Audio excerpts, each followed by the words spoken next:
तो कितनी बुरी हालत हो चुकी थी औरंगजेब के दरबार की वो हमने देखा। अभी और लिखिए उसी में कॉन्सिक्वेंसेस में लिखिएगा, the endless war in the Deccan exhausted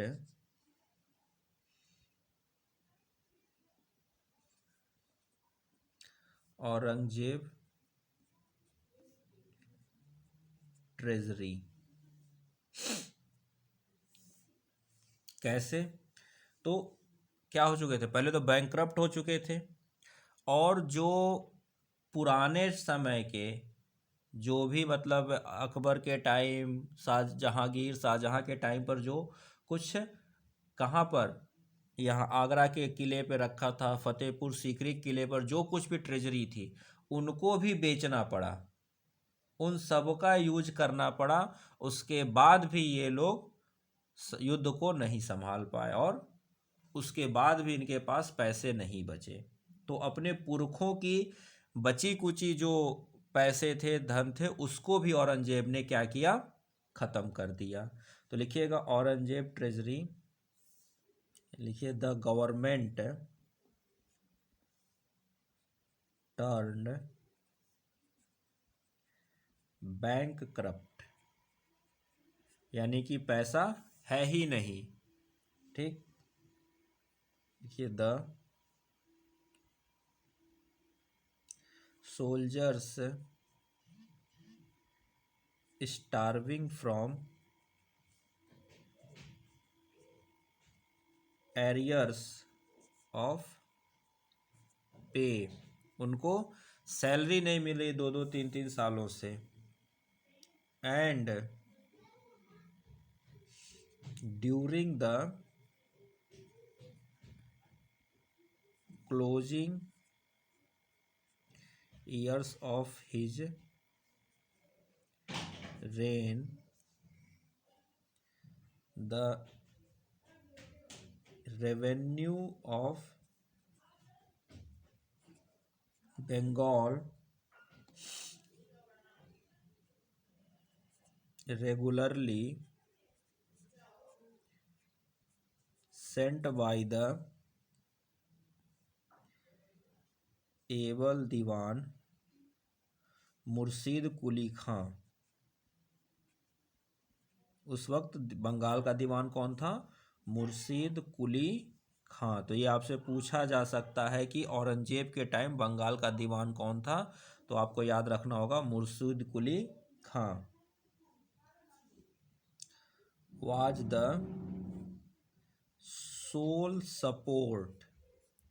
was the sole support of the emperor's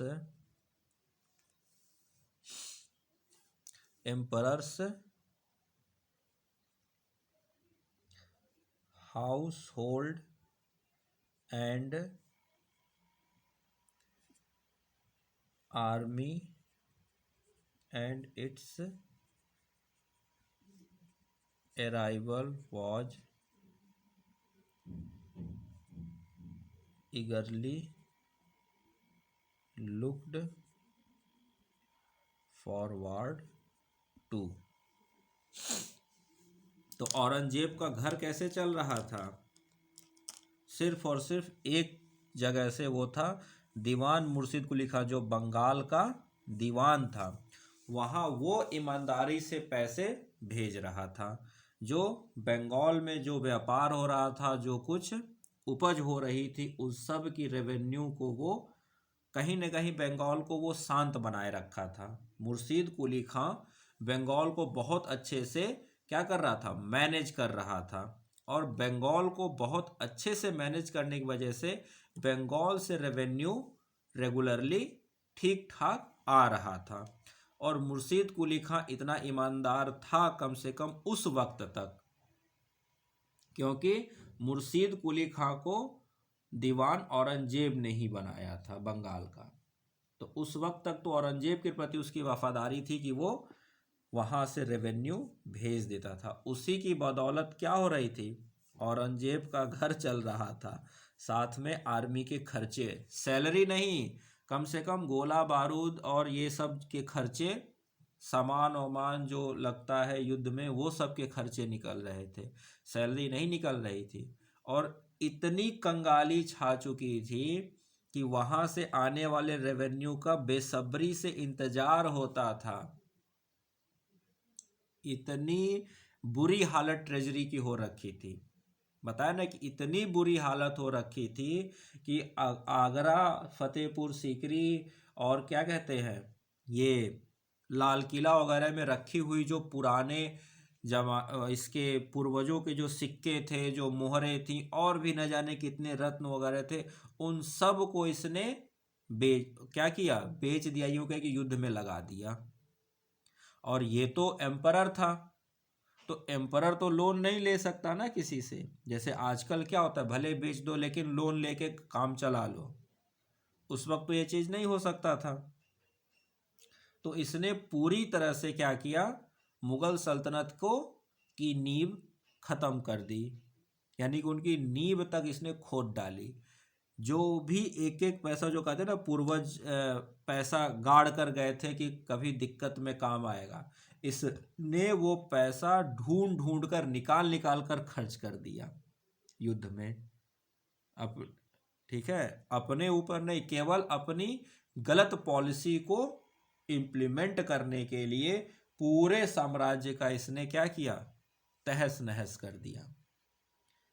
anarchy चारों तरफ फैल गई, करप्शन फैल गया, कोई इसके साथ खड़ा होने वाला नहीं, सोल्जर्स परेशान, ऑफिसर्स परेशान, कितने तो युद्ध क्षेत्र से भाग कर आने लगे अपने घरों पर, इतनी होम सिकनेस हो गई, कितने सोल्जर्स भाग कर आ गए, युद्ध छोड़कर भाग कर आ गए, यहाँ तक स्थिति हो गई। इसको क्या कहते हैं, ऑर्डर देना पड़ा कि जो भाग कर जाएगा उसको मृत्युदंड दिया जाए, उसके बावजूद लोग भागे, क्योंकि या तो यहाँ पर भी मरेंगे, वहाँ जाकर मरे, उससे अच्छा परिवार के साथ जाकर मरो, ऐसी हालत हो गई थी। तो और ये बूढ़ा भी हो चुका था, तो इसके पास अब ज़्यादा ताकत भी नहीं थी, चीज़ों को समझा सके, चीज़ों को एक्सप्लेन, मतलब इतना कुछ, भाई बूढ़े होने पर उसकी कैपेसिटी कम हो जाती है। तो ये पूरी कहानी हमने यहाँ तक जो था, ये थे consequences of Aurangzeb's Deccan policy. इतनी चीज़ें इसने क्या किया, अपनी पॉलिसी, अपनी रिलीजियस पॉलिसी के चक्कर में पूरे साम्राज्य को तहस नहस करके बर्बाद कर दिया। और जब आप इसको पढ़ते हो तो एक हमारे हिस्टोरियन हैं जिनका नाम है J.N. शंकर, कभी कभी इनका एक वक्तव्य पूछ लिया जाता है। इन्होंने एक बात कही थी औरंगजेब के बारे में। जब J.N. शंकर जी को नियुक्त किया गया भारत की हिस्ट्री वगैरह लिखने के लिए, तो इन्होंने जब भारत की हिस्ट्री लिखी तो औरंगजेब के बारे में जब इन्होंने लिखा, तो औरंगजेब के बारे में लिखने के बाद इन्होंने एक निष्कर्ष निकाला। क्या निकाला, इसको पूछ लिया जाता है कभी कभी, तो लिखिएगा, द डेक्कन अल्सर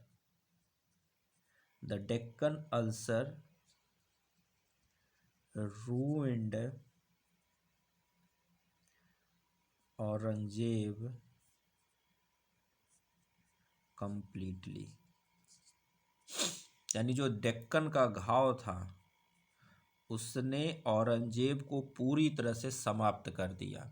और इसको अगर बढ़कर कहें तो मुगल सल्तनत की डिक्लाइन का रीजन बना, यहाँ से मुगल सल्तनत की डिक्लाइन, फॉल शुरू हो गया। तो कई बार आपसे क्वेश्चन में, ये यूपीएससी तो नहीं पूछेगा लेकिन पीसीएस वगैरह के एग्ज़ाम में, जो स्टेट पीसीएस हो गया, मध्य प्रदेश हो गया, बिहार हो गया, यूपी हो गया, इन सब पीसीएस एग्ज़ाम जब आप दोगे तो वहाँ आपसे इस तरह के वक्तव्य की, फला औरंगजेब के बारे में ये कथन किसने कहा था, कभी कभी वन लाइनर क्वेश्चन अगर आ गए तो इस तरह के क्वेश्चन आ जाएंगे। तो इनका वक्तव्य काफ़ी इम्पोर्टेंट रहा है और मान्य रहा है, तो इस वजह से इस चीज़ को लिख लीजिए। तो ये सारी बातें हम लोगों ने पढ़ी औरंगजेब की डेक्कन पॉलिसी, और उसका निष्कर्ष यही निकला जो J.N. शंकर साहब ने कहा है कि औरंगजेब की डेक्कन पॉलिसी ने औरंगजेब को कंप्लीटली समाप्त कर दिया। ठीक है, या यूं कहे कि अगर इसको एक कदम आगे बढ़ के कहे तो औरंगजेब की डेक्कन पॉलिसी ने मुगल सल्तनत के डिक्लाइन या डाउनफॉल की नींव रख दी। यहाँ से मुगल सल्तनत अब बढ़ेगा नहीं, गिरता चला जाएगा। हाँ, इसमें कहीं कोई दो राय नहीं, औरंगजेब एक बहुत अच्छा कमांडर था, अपने हिसाब से बहुत अच्छा एडमिनिस्ट्रेटर था। उसने सबसे बड़ा, अकबर से भी बड़ा मुगल साम्राज्य इस्टेब्लिश किया, पर वही उसके लिए दिक्कत बना उसकी रिलीजियस पॉलिसी। उसकी रिलीजियस पॉलिसी ने ही सब कुछ ख़त्म कर दिया। अगर वो लिबरल होकर यही चीज़ किया होता तो शायद मुग़ल सल्तनत की ये हालत ना हुई होती, लेकिन वो एक कट्टरता की तरफ आगे बढ़ा, कट्टर होकर उसने सारा काम किया और उसका नतीजा ये निकला कि ये पूरी तरह से बर्बाद हो गया और मुग़ल सल्तनत को बर्बादी के कगार पर लाकर चला गया।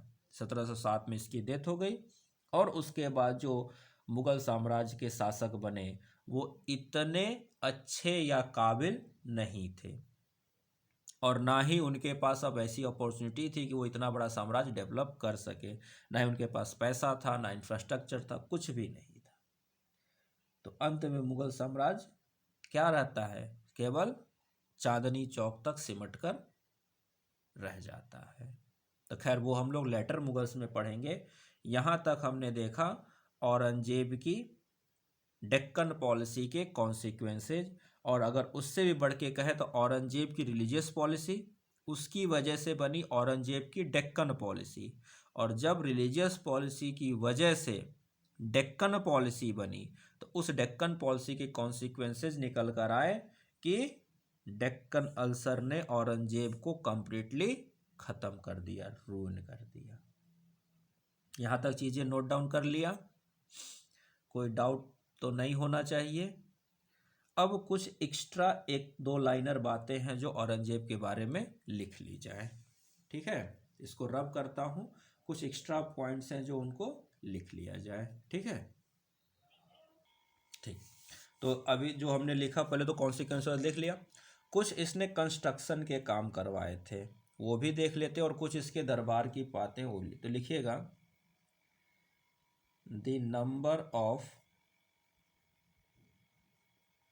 Hindu mansabdar, the number of Hindu mansabdars was maximum during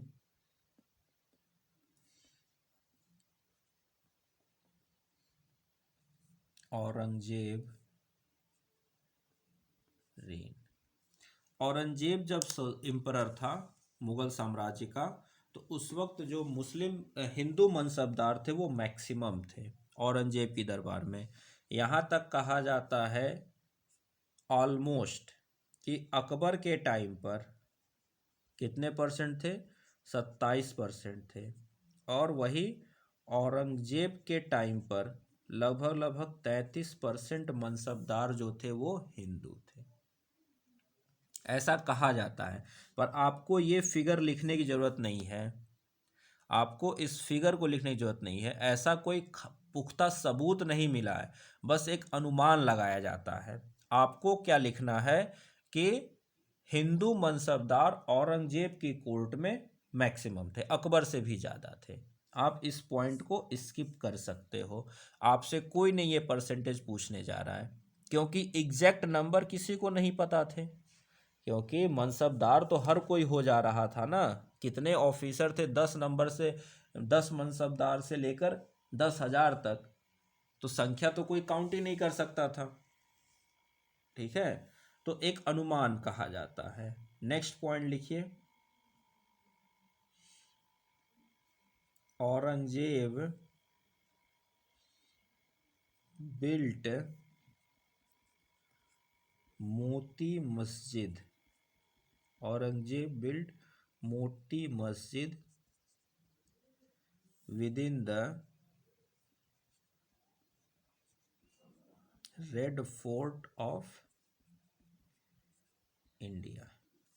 तो देखिए, दो मोती मस्जिद है, एक मोती मस्जिद जो है वो शाहजहां ने बनवाया था, कहाँ पर? आगरा के लाल किला में। और औरंगजेब ने मोती मस्जिद बनवाया था दिल्ली के लाल किला पर। तो इसीलिए इसको red fort of India, Delhi के लाल किला को रेड फोर्ट ऑफ इंडिया कहते हैं। आगरा का लाल किला सिर्फ लाल किला है, ठीक है ना। तो मोती मस्जिद में औरंगजेब खुद नमाज पर अदा करने जाता था, ठीक है। नेक्स्ट लिखिएगा, he built the tomb of Rabia Uddaurani, इसकी वाइफ का नाम है। ही बिल्ट टॉम्ब, अपनी वाइफ के लिए इसने मकबरा बनवाया था। कहाँ पर? एट औरंगाबाद।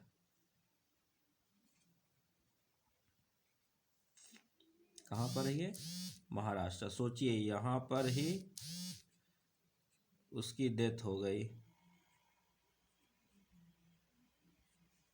और इसी मकबरे को, ये जो टॉम्ब ऑफ रबिया दुर्रानी का मकबरा है, इसी को कहा जाता है, लिखिएगा यहीं पर, नोन एज बीबी का मकबरा।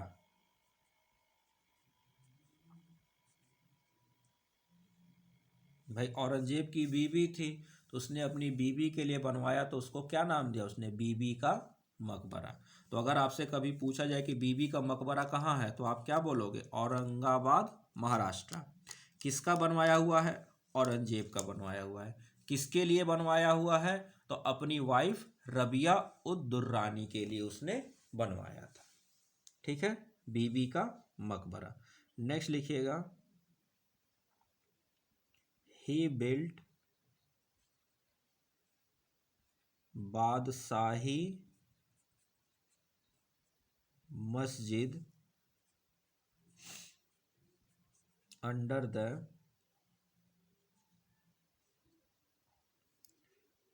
Patronage of Fidai Khan at Lahore. तो इसके बारे में आपसे मुश्किल ही पूछा जाए, क्योंकि क्या है ये, एक तरह से देखा जाए तो लाहौर में है, इंडिया के बाहर है, तो शायद ही आपसे पूछा जाए। लेकिन हाँ, अगर स्पेसिफिक औरंगजेब पर पूछा जाए तो बादशाही मस्जिद आपको याद रखना है। औरंगजेब ने बादशाही मस्जिद बनवाई थी लाहौर में, ठीक है। नेक्स्ट लिखिएगा,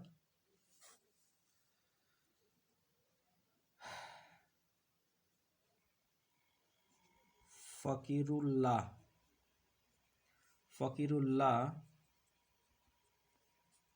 ट्रांसलेटेड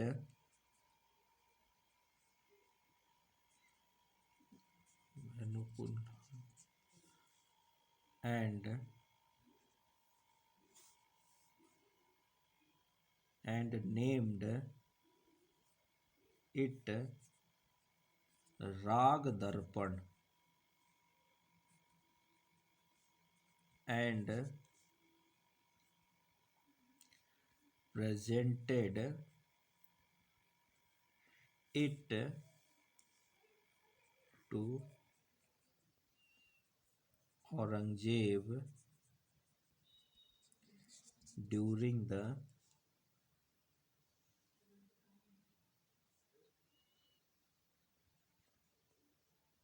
letters। बाद में इसने राग दर्पण मतलब ट्रांसलेट किया था, और उसका ना लेटर्स दूसरों के काल में, लेटर LATTER लेटर्स, दूसरों के टाइम पर इसने, मतलब उसने औरंगजेब के लिए, औरंगजेब के नाम पर, औरंगजेब खर्च के लिए उसने ये चीज़ें लिखी थी। है मेन जो है वो औरंगजेब के टाइम पर देखिए, आर्ट और आर्किटेक्चर बहुत लिमिटेड है, बहुत ही रेयर है। आर्ट और आर्किटेक्चर अगर आपका है तो वो कब है?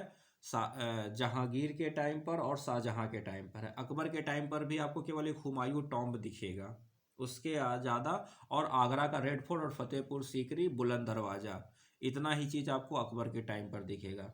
जहांगीर के टाइम पर आपको पेंटिंग दिखेगी, शाहजहां के टाइम पर आपको आर्किटेक्चर दिखेगा। औरंगजेब के टाइम पर आपको जो आर्ट और आर्किटेक्चर देखने को मिलेगा वो दूसरे राजाओं में, क्योंकि जब यहाँ से सब आर्टिस्ट चले गए इसके दरबार से, तो जो छोटे छोटे राजघराने थे, जैसे राजस्थान में राजपूत थे, बाकी और जगह के थे, उन लोगों ने उन आर्किटेक्चर को, उन पेंटर्स को अपने यहाँ पैट्रोनेज दिया और वहाँ पर वो लोग फले फूले। तो देखा जाए तो औरंगजेब का कला से, आर्ट से दूर होना क्या हुआ, आर्ट की डाइवर्सिटी को फैला दिया। वो हम लोग आर्ट और आर्किटेक्चर में अच्छे से पढ़ेंगे। ठीक है, यहाँ हमें मुगल सल्तनत के बारे में जानना था, जिसको हमने देखा कि किस तरह से मुगल सल्तनत को अकबर ने शुरू किया, कहाँ तक पहुँचाया, औरंगजेब की पॉलिसी ने कैसे उसको लाकर धड़ाम से गिरा दिया। ठीक है, यहाँ तक ये समझ में आए तो ठीक है। तो यहाँ पर आज हम लोगों ने मुगल्स का जो मेन था, 4 शासक, 4 कह लीजिए, जिसमें से हम लोगों ने शुरुआत की थी कहाँ से, अब बाबर से तो शुरुआत की थी, लेकिन देखा जाए तो जो पूरी सीरीज चली है वो इस तरह चली है। पहले बाबर, बाबर के बाद आया हुमायूं, हुमायूं के बाद मुगल सल्तनत में क्या आया, रुकावट आई, और बीच में कौन आ गया, शेर शाह सूरी आया। उसके बाद फिर कौन आया, हुमायूं आया 1 साल के लिए। हुमायूं के बाद कौन आया, अकबर। अकबर के बाद आया जहांगीर। जहांगीर के बाद आया शाहजहां, और शाहजहां के बाद आया औरंगजेब।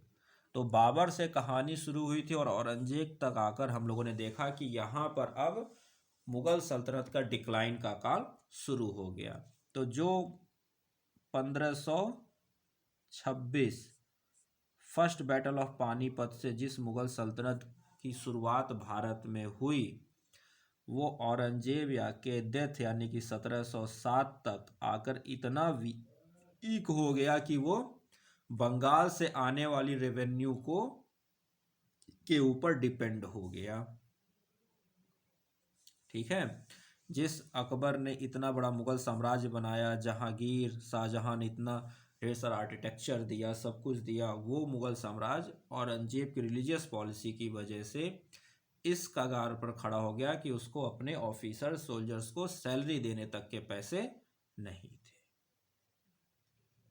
ठीक है, तो यहाँ पर हम लोगों ने औरंगजेब तक पूरी मुगल सल्तनत का फर्स्ट फेज देख लिया। हमने आप स्टार्टिंग में जब आपको पढ़ाया था तो क्या किया था, मुगल्स के पूरे टाइम को 2 हिस्सों में डिवाइड किया था, फर्स्ट फेज और सेकंड फेज, यानी कि लेटर मुगल्स या डिक्लाइनिंग फेज। तो फर्स्ट फेज यहाँ तक मुगल्स का वर्चस्व, और इसके बाद अब सेकंड फेज शुरू होगा जिसमें हम लोग देखेंगे लेटर्स मुगल, यानी कि औरंगजेब के बाद जो मुगल थे वो कैसे धीरे धीरे मुगल सल्तनत डिक्लाइन की तरफ चलता चला गया। और उसके बाद हम लोग देखेंगे राइज ऑफ मराठा। तो मराठाज में थर्ड बैटल ऑफ पानीपत 1761 वहाँ तक पढ़ेंगे, उसके बाद उसको रोकेंगे। फिर बाकी मराठा का जो है वो एंग्लो मराठा वार, यानी कि मराठा और ब्रिटिशर्स के वार को हम लोग मॉडर्न इंडिया में पढ़ेंगे। तो यहाँ तक की पूरी कहानी औरंगजेब और उसके बाद लेटर मुगल्स की पूरी कहानी हम लोग अब नेक्स्ट क्लास में शुरुआत करेंगे, लेटर्स मुगल। यहाँ तक की पूरी कहानी को आपने देखा और इसको आप नोट्स में बनाइए, तब्दील कीजिए, और एक बार में नहीं 2 बार वीडियो देखिए, 3 बार देखिए, आपको चीज़ें लिंक भी आपको समझ में कैसे मैंने एक को दूसरे से जोड़ा है। हो सके नहीं लिख के जोड़ा हो तो लेक्चर्स में एक का लिंक दूसरे के साथ, औरंगजेब का अकबर के साथ कंपेयर करना, ये सारी चीज़ें मैंने आपको करके यहाँ पर बताया है। तो वीडियोस को देखिए, आपको अच्छा लगेगा, कंसेप्ट क्लियर होगा, सारे फैक्ट्स यहाँ दिए गए, सारे लॉजिक यहाँ दिए गए हैं। ये आपको प्री और मेंस के लिए भी काम आएगा, और अगर आप वनडे एग्ज़ाम की तैयारी कर रहे हैं तो वहाँ पर जितने डेट्स हैं, जितने फैक्ट्स हैं, वो उसके आप नोट्स बनाओगे तो वो भी आपके काम आएंगे। और जहाँ तक है तो मैंने सारे फैक्ट्स भी आपको यहाँ पर दिए हैं और उनके पीछे की लॉजिक भी आपको बताई गई है। तो वीडियोस को देखिए, इसको लाइक कीजिए, शेयर कीजिए और चैनल को प्लीज़ सब्सक्राइब कीजिए। तब तक के लिए thank you very much. Next class में मिलते हैं एक और अच्छी क्लास के साथ। तब तक के लिए thank you very much and please once again like the videos, share the videos and subscribe the channel. Thank you very much.